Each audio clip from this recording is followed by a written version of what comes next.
અછતને લઈને કિસાન સંઘે ચિંતા વ્યક્ત કરી છે અને કિસાન સંઘે નિવેદન કર્યું છે કે ખાતર મેળવવામાં ઘણી અનિયમિતતા છે।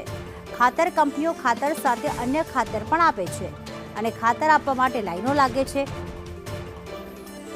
સમયસર જો ખાતર નહીં મળે તો પાકને નુકસાન થશે।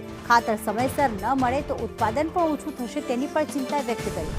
રજૂઆત છતાં કોઈ નક્કર પરિણામ નથી આવતું અને સાથે જ કિસાન સંઘનું એવું કહેવું છે કે સબસિડીયુક્ત જે ખાતર આવે છે તેનું કાળા બજાર થઈ જાય છે। તો સમયસર ખાતર નહીં મળે તો ખેડૂતો પોતાની ખેતીની અંદર ઉત્પાદિત થતા પાકની અંદર પણ ઉત્પાદન ઉપર પણ અસર આવશે। સરકાર જે સબસિડાઇઝ ખાતર આપી રહી છે એ ખાતરના કાળા બજાર પણ ખૂબ મોટા પ્રમાણમાં જોવા મળી રહ્યા છે। ભૂતકાળની અંદર પણ સરકારને ધ્યાને દોર્યું હતું કે કચ્છ હોય, મહેસાણા હોય ત્યાં આવી રીતના ખાતરો પકડાયા, ખેડૂતો દ્વારા પકડાવાયા હતા અને કાયદાની ચુંગાલમાંથી ક્યાંક આવા તત્વો બહાર પણ નીકળી ગયા છીએ। પહેલાં વાત, મુલાકાત અને પછી જરૂરિયાત પડે ત્યારે કિસાન સંઘ આંદોલન કરતું હોય છે। વાત અને મુલાકાતનો પિરિયડ બંધ થયો છે।